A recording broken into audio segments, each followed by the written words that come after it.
My name is Dr. Ina Hughes, and I'm from the University of Rochester. Again, thank you so much to all of the school nurses that are out there and for our just General Nursing Appreciation Week. We could not do what we do and take care of the patients that we take care of without you, because you are the ones who are with them every day, helping them through kind of the most stressful part of childhood, which is being a kid and going to school, and making sure that we can give them the best opportunity to live the life of their choosing and the life that they are absolutely ready to live, whether or not they have a seizure that day. So of course, the training is created by the Epilepsy Alliance of America, with the training content reviewed by the EAA's National Professional Advisory Committee and Program Committee. And then I'm here at the University of Rochester Medical Center with the Golisano Children's Hospital, and our team here that care for kids with epilepsy every day. So the objectives of our training today will be to understand the basics of epilepsy, and hopefully much of it will be things that you already know about the brain that we'll hopefully be able to expand on and help to understand about seizures, seizure types, treatment options, and the possible impact on student learning and health. We want to identify the appropriate first aid techniques and recognize when a seizure becomes a medical emergency. Thankfully, many are not, but some will be, and it's important to be able to identify when you need to intervene versus when you just need to help someone to be safe in the situation that they're in. And we want to understand how and when to administer rescue medications when it's applicable, and when you have the appropriate orders for it, and then know where to find local community supports for more information. I tend to speak very quickly. I'm going to keep an eye on Cassie in case I am going into massive overdrive with my speech, and flag me down for those who already know my tendencies to do that if you are noticing I'm doing that. One of the things that is very surprising to many people is just how astonishingly common epilepsy is and how often seizures occur in the world. More than 3 million Americans currently carry a diagnosis of epilepsy, and more than 65 million people worldwide are known to carry that diagnosis. And as we recognize more and have more accessibility to neurologists and people who can recognize when seizures are happening, that number tends to rise. There are about 315,000 students across the United States with epilepsy, and more than 45,000 new cases are diagnosed annually in children. Epilepsy has an interesting pattern of diagnosis where there are lots of folks that are diagnosed early in life. If you've managed to get through the first, say, 20 years of your life without having seizures, not to say that you're absolutely good until you become later in life, but the number of people who will develop epilepsy kind of in their middle life is a little bit smaller. And then as people age, more people get diagnosed with epilepsy again, as they age and accrue things like brain tumors and brain injuries and strokes. When you put all of that together, that means that when you take everyone together, 1 in 26 people will carry a diagnosis of epilepsy at some point in their life.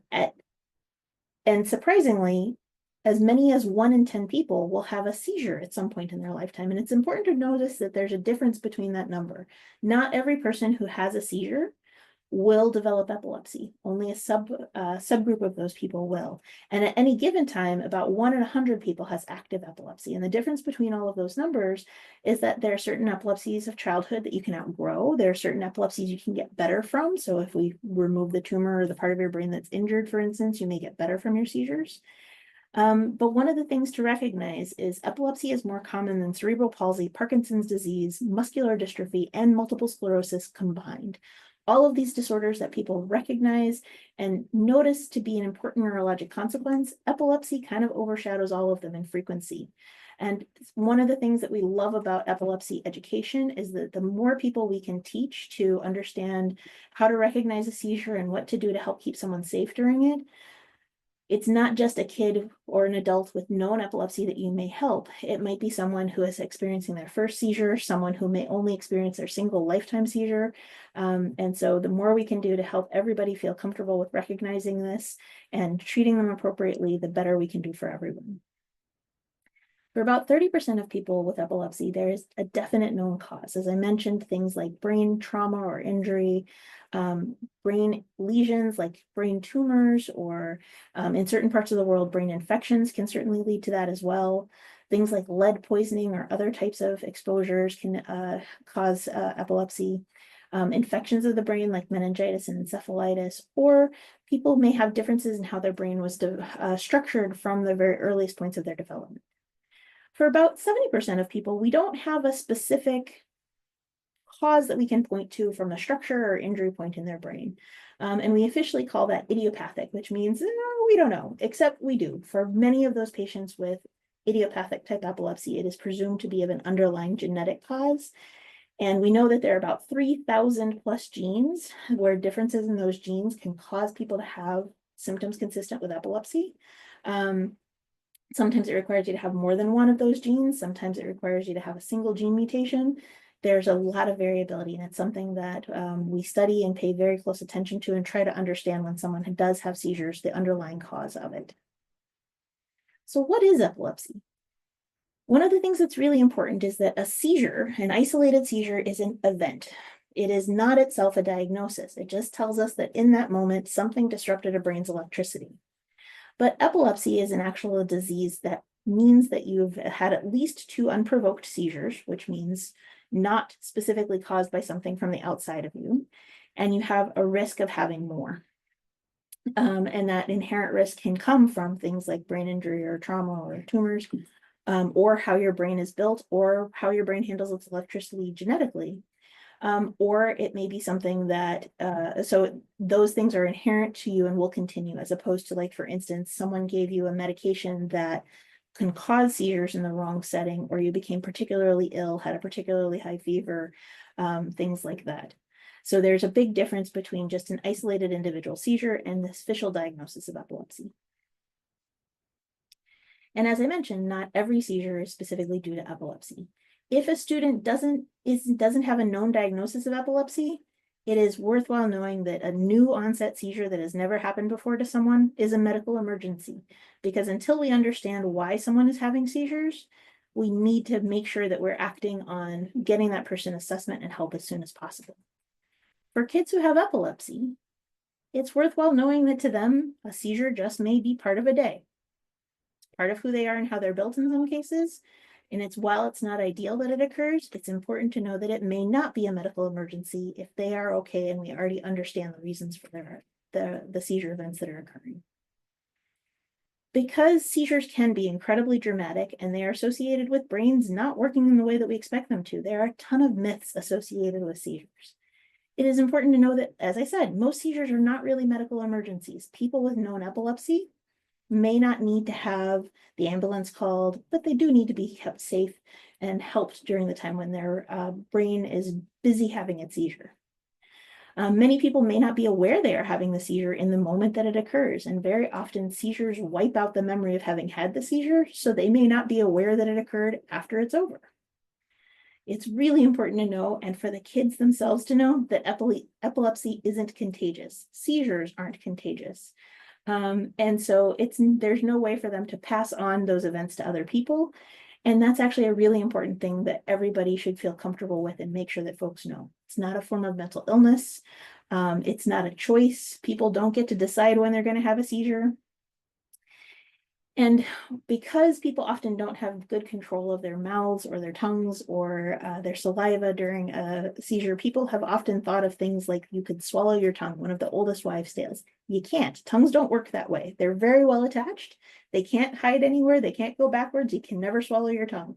So an important thing for people to know, and an important corollary for that, is to keep stuff out of people's mouths when they're seizing. And don't try to grab their tongue or do anything. All that happens is you end up with injured fingers and injured mouths. And an incredibly important fact, it's a medical condition that needs to be treated by someone who knows what it is and who can specifically help. And that's one of our roles as a neurologist, is to help with that. So what is it? A seizure is a difference in the way that brains handle their electricity. So brains run on incredibly tightly well-controlled electrical activity.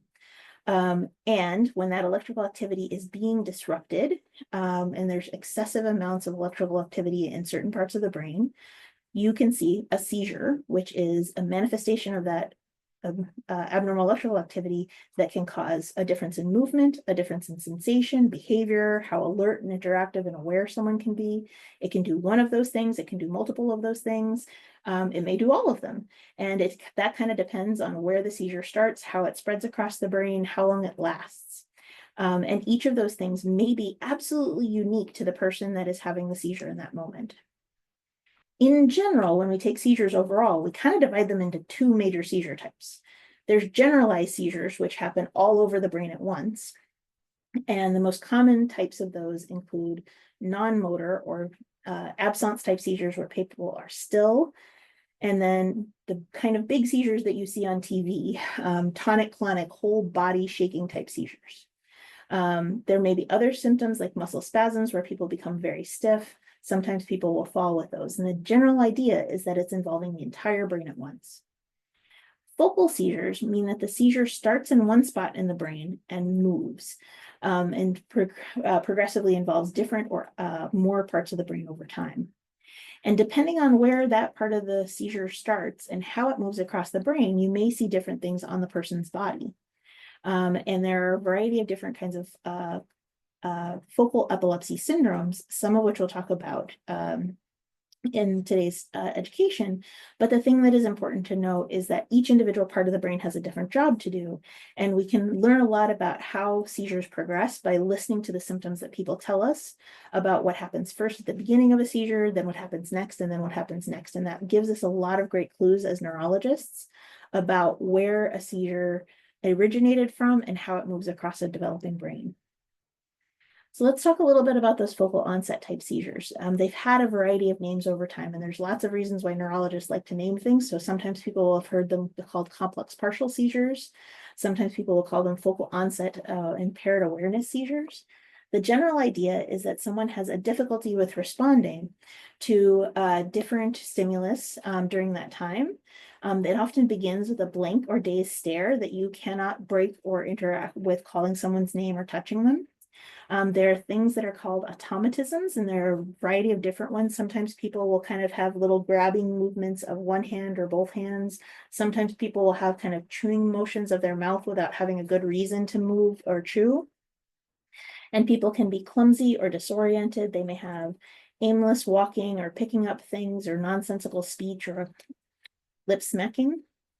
Almost all seizures, it's worthwhile noting, the majority of seizures will last less than 3 minutes in time, but some seizures can last longer, and we'll talk about that later.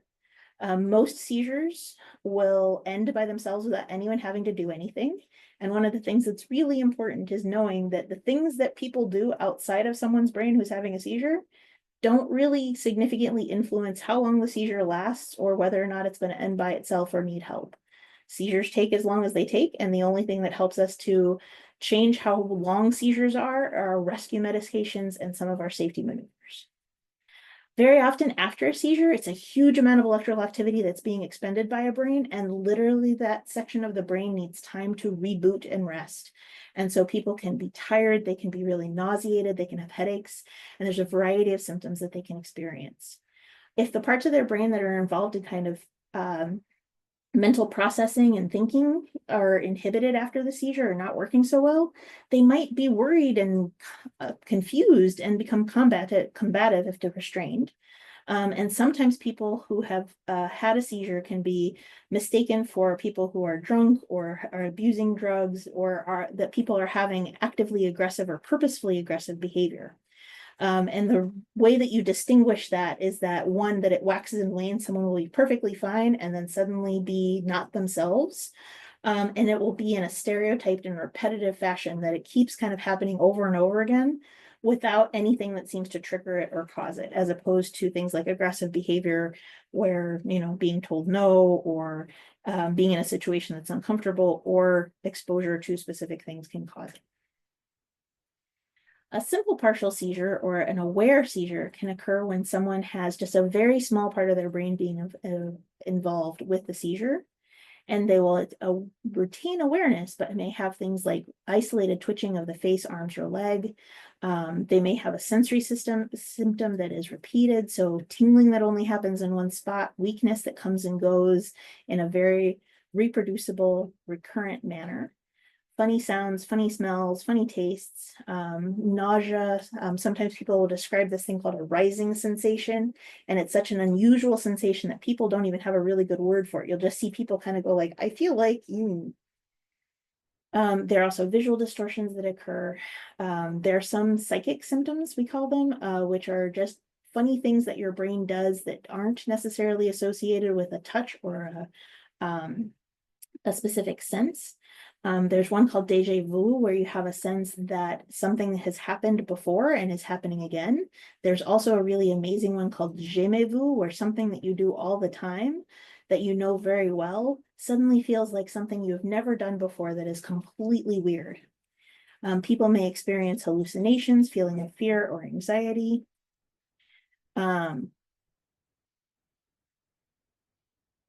Or feelings that they may not explain. Usually this lasts for less than a minute. They're usually pretty short. They can be confused with people acting out, mystical experiences, psychosomatic illness. But the thing that is, again, important is they tend to be incredibly reproducible and incredibly important, that they're happening to the patient on a regular basis in exactly the same way.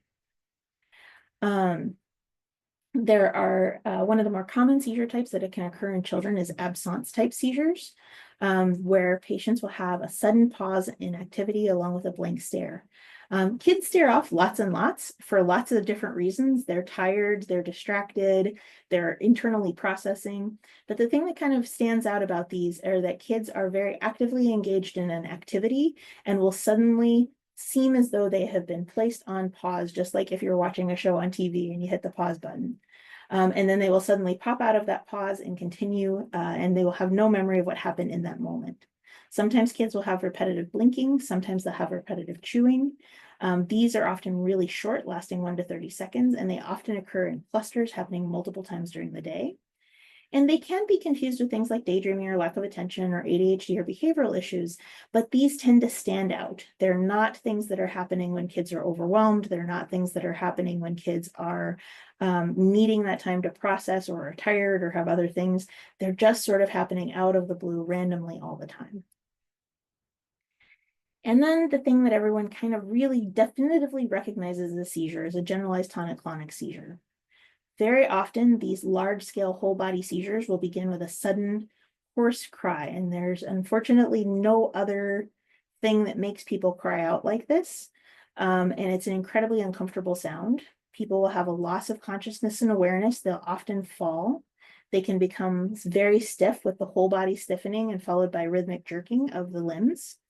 They may have shallow breathing or appear to stop breathing. They may drool. They may have loss of bowel and bladder control. Sometimes seizures can cause people to appear to turn blue. One of the things that's important about that is if somebody is losing color or turning blue early in the process of a seizure, like their lips and their hands and fingertips are starting to turn blue, that is often a protective mechanism of the body, as the body recognizes that something big is going on and it shunts blood to the heart and to the brain to protect it, and kind of ignores things like fingertips and toe tips and lips. On the other hand, if seizures are going on for a long time, and we're talking about neurologist long time, which is 5, 10, 15 minutes, and people are turning blue then they really are running out of oxygen. And that's an incredibly important thing to stop the seizure to keep that from happening. And again, as I said, thankfully, most seizures stop by themselves pretty early on in the process. And it is really important to know that people will be okay as long as we maintain their safety. Because these are huge bursts of electrical activity, it's important to know that they're often followed by tiredness, confusion, soreness, and speech difficulties, and that is part of the brain and body rebooting after these sorts of events. Sorry for just a second, guys.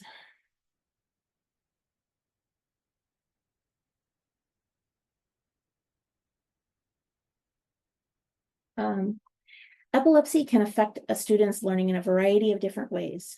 Seizures can cause short-term memory problems. As I said, the seizures can kind of wipe the memory of having had the seizure in the moment. But if you're in the brain, in the process of learning something or kind of turning it into long-term memory, it may wipe out the thing that you were trying to learn right around the time of the seizure as well. So sometimes coursework has to be retaught. Sometimes kids need a little bit of a break to allow their brain to recover and then to return to that mental activity in a little bit later. Sometimes even those without obvious symptoms of seizures, when someone is staring or zoning out, they may still not be able to learn in that moment, and it can affect learning. Medications can certainly cause drowsiness and inattention and concentration difficulties. And if you are noticing that as an educator or as a school nurse and you're noticing that might cause a problem, definitely make sure that people know, because you spend a lot of time with those kids during the day and the families may not recognize that that can be impacting their learning or it's a medication side effect. Docs don't want, those who are caring for people with epilepsy never want our patients to be experiencing those things, and we can often adjust medications if we know they're occurring.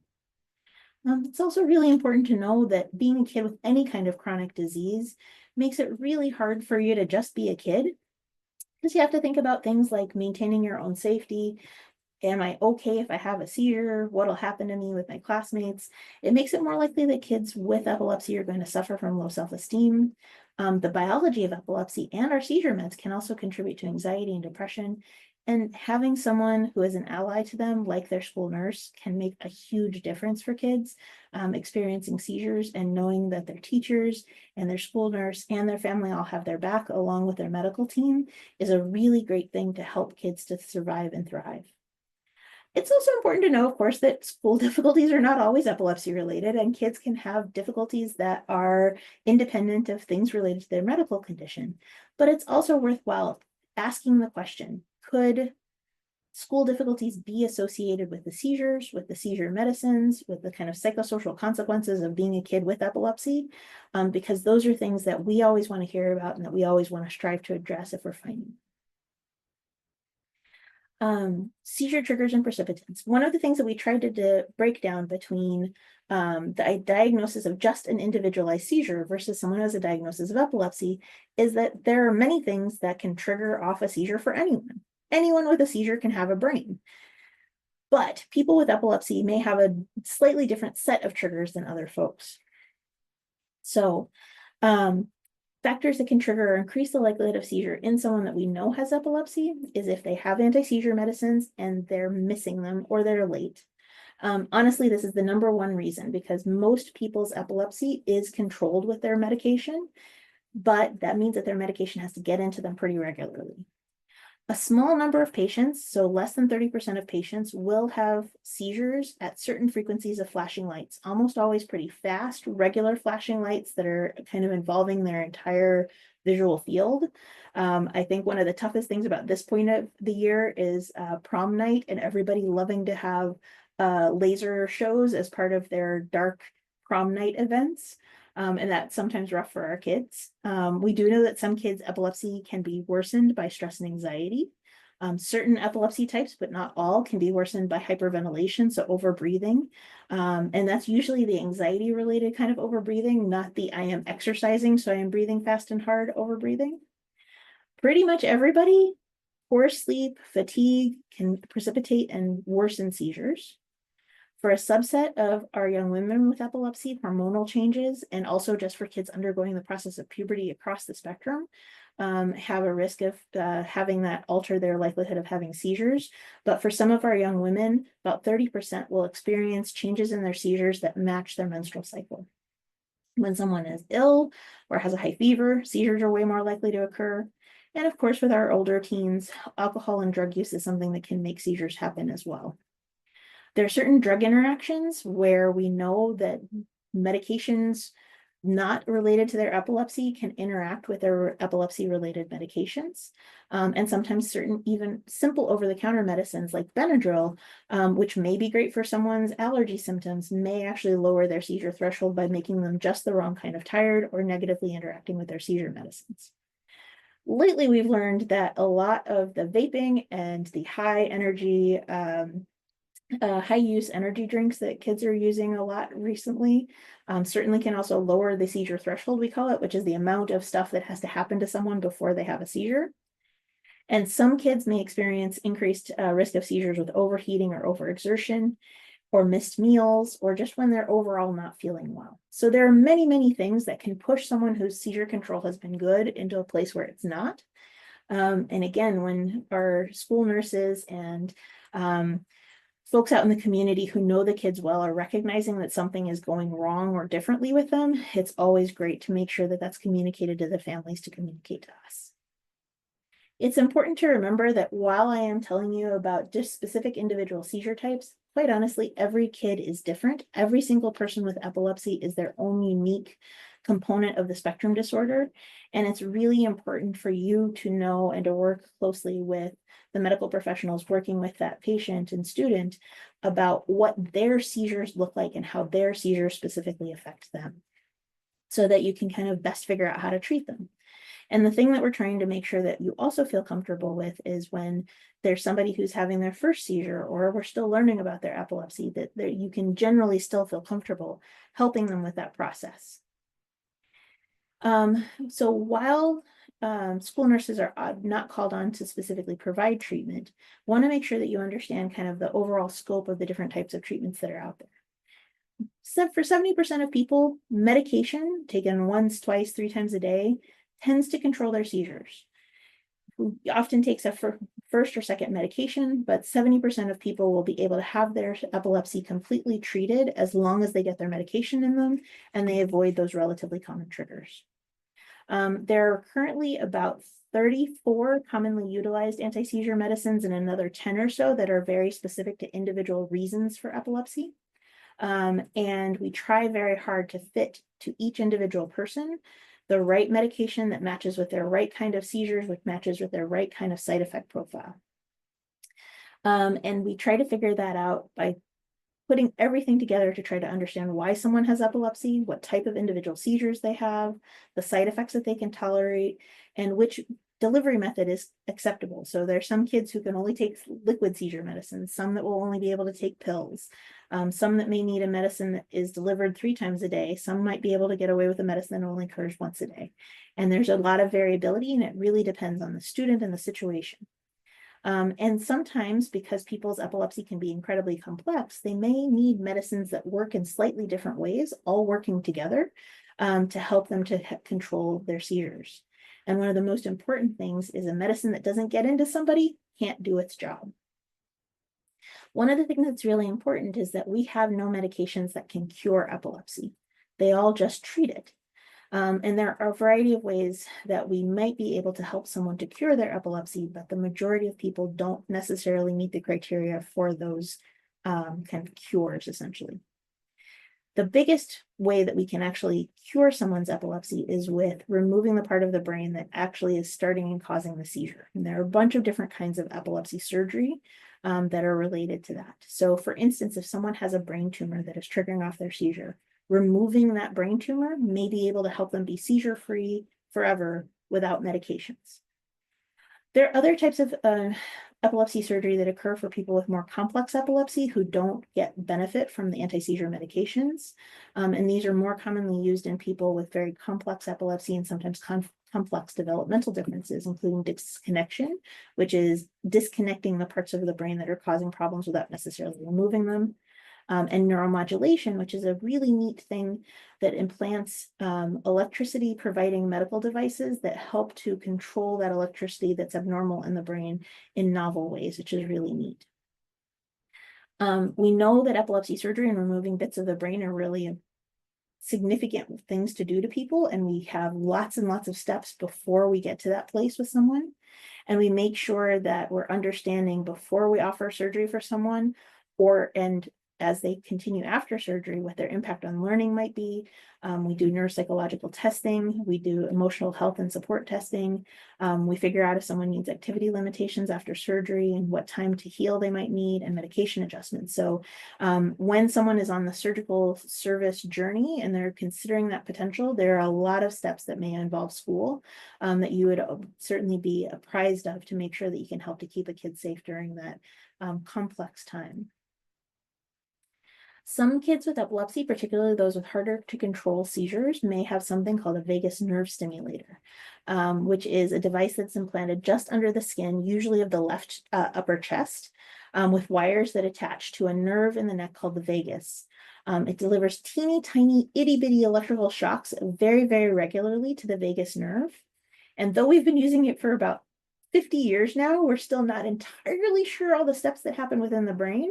But we do have lots of really awesome evidence that with those teeny tiny little electrical pulses, it helps to relay and alter impulses within the brain that help to reduce the frequency and intensity of seizures for about 65% of patients who have a VNS in place. It is often not used to totally make seizures go away, but it is used to help people who have complex responses to medication or who when medication is not enough. The important thing from a school perspective for vagus nerve stimulators is that it also can be a great rescue medication and rescue therapy when someone is having either lots of little seizures, which is called a cluster, or having a prolonged individual seizure. Because there's a special magnet that can be waved over the device to give a little bit more strength of electrical stimulus right at the time of when a seizure is occurring, that anyone who is trained to use the magnet, which is a very easy thing to do, can provide to help to break that seizure and to stop it. Most people who have a VNS will also need to continue to take their anti-seizure medication because it is something that is additive to their seizure medicine as opposed to something that can truly replace it. Another therapy, which is very near and dear to my heart, that some kids will be on for anti-seizure control is the ketogenic diet. And the ketogenic diet is a very special, very well-measured, well-regulated diet that is used in conjunction with a neurologist and a dietitian.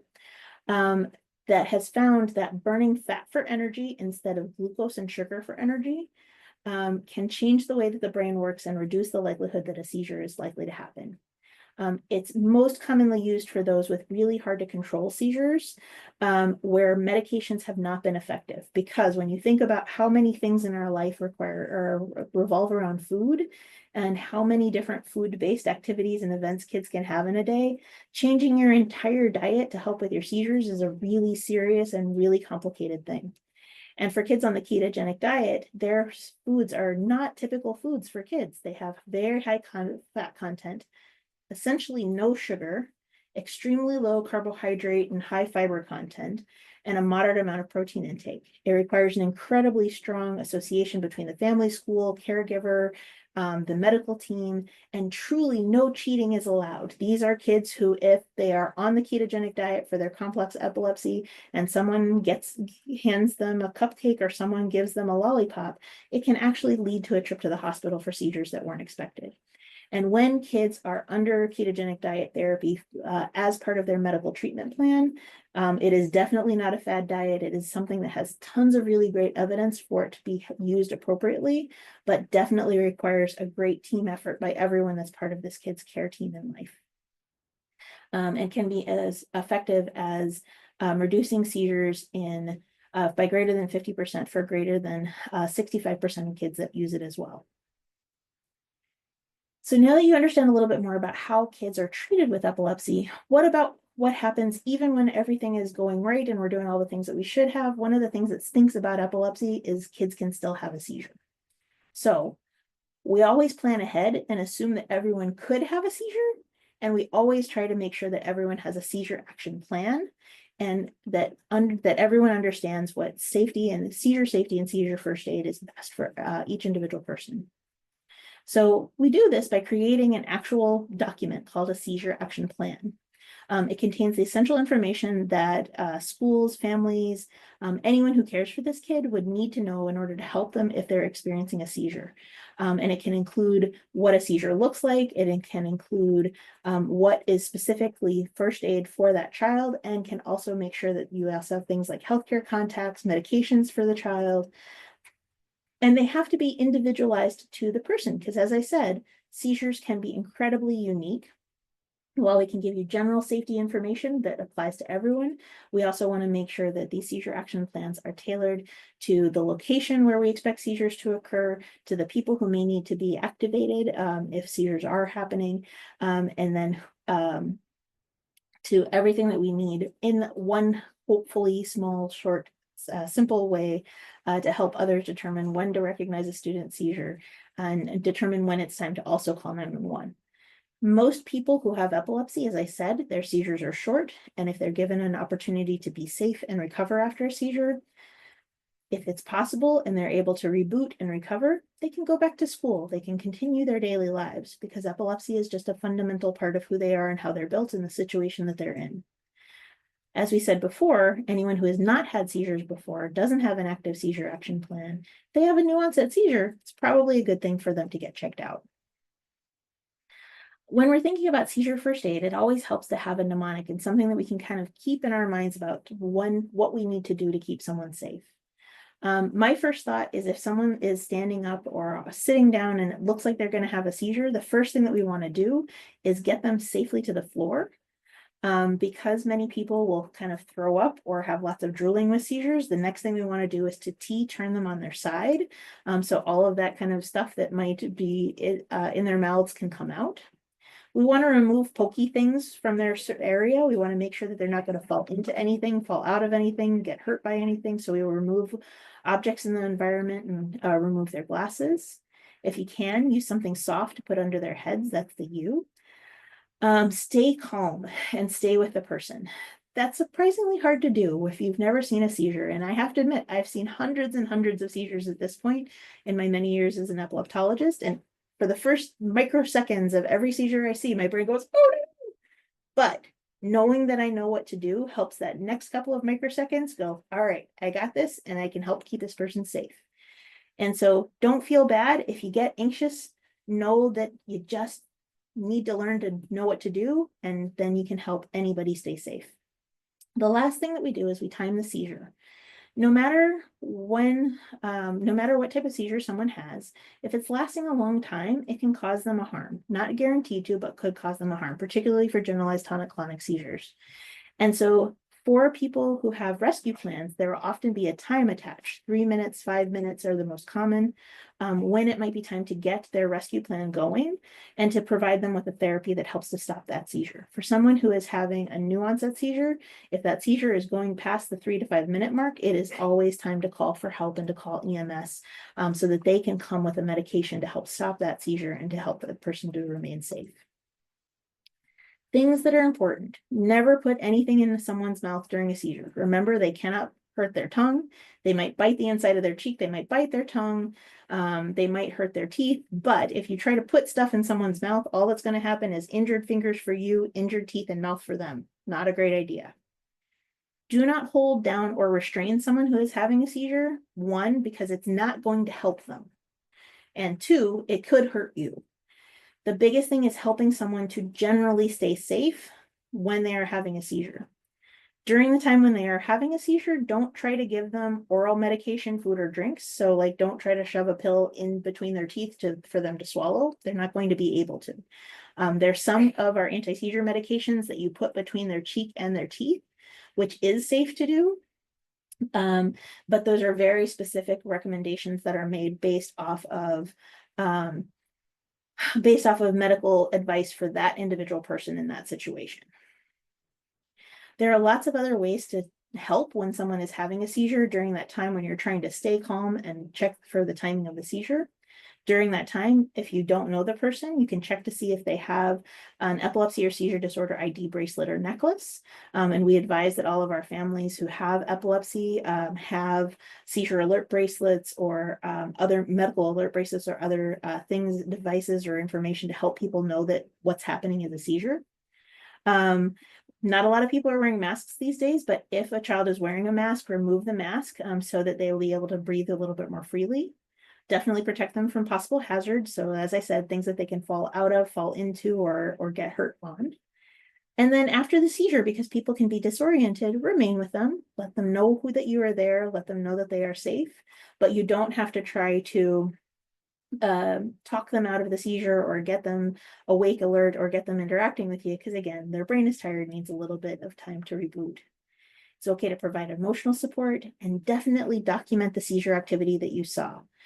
And one of the things that's really important from a neurologist point of view is we love to hear exactly what it was you saw. If you tell us that someone had a grand mal seizure, or you tell us someone had a convulsion, that's not as helpful as you say, when I saw this person, they had their eyes and their head moved to one side, the left-hand side of their body stiffened and shook, and then their whole body stiffened and shook. Those kind of like first this, then that kind of explanations really helps us a lot to understand what part of the brain started up the seizure and how it moved across their brain over time. So when is a seizure a medical emergency? For everybody, the first time they ever experience a seizure, they have no medical ID, no known history of epilepsy, it is definitely time to call 911 and get help, because we need to know more about why that's happening to them in their brain. Whenever there's a convulsive seizure lasting more than 5 minutes where someone doesn't have a rescue plan that you were able to initiate, that's a good time to call EMS as well. If someone has repeated seizures, so that each individual seizure lasts less than this time, but they just kind of keep coming back to back, and again, we call that clustering, that person may need help of a rescue medicine, that person might need help from EMS. If someone is known to have epilepsy and they kind of have, a certain number of seizures that are typical for them, or a certain pattern of seizures that are typical for them, and this is a really big shift in the type of seizures they're experiencing or the frequency, might be worthwhile calling EMS, but it might be worthwhile first checking with the family.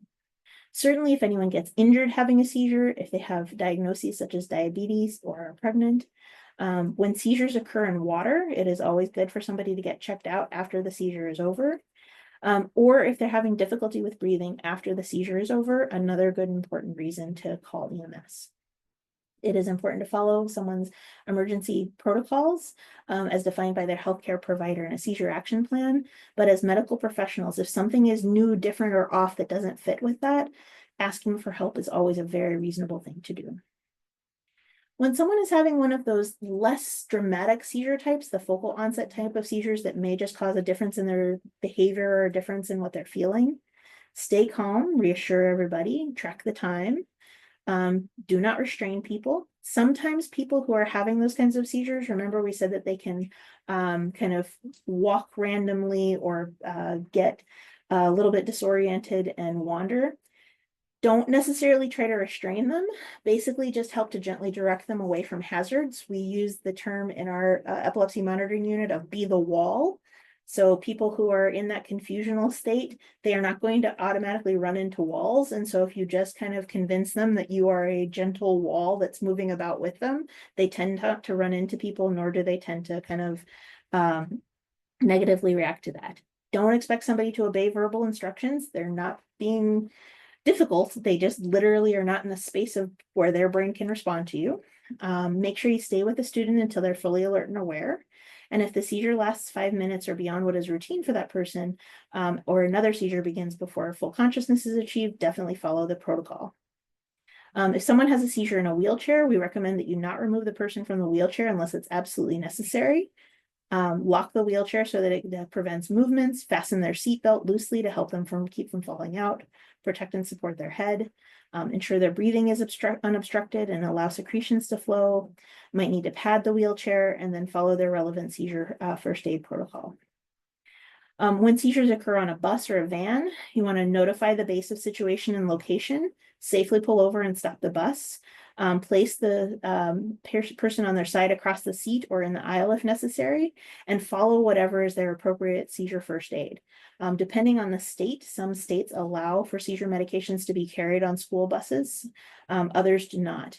And if that's the case, then following whatever is the appropriate company policy to call EMS or when to call EMS is always appropriate.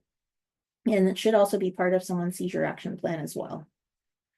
For seizures in the water, we want our kids to be able to learn how to swim. We want kids with epilepsy to be able to do things that everyone else does. And as we said, sometimes someone's first seizure can occur in the water.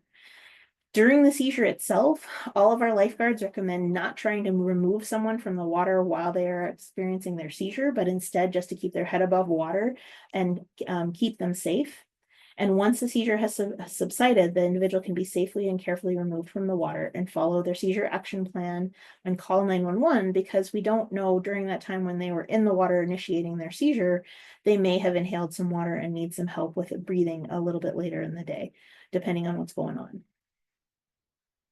So I've talked a lot about rescue medicines as the next step option for things that are going on when someone has a prolonged seizure. So what actually are they? They're approved treatments specifically to be given at the time of a seizure when it's either going on for a long time or when seizures are occurring in clusters back to back.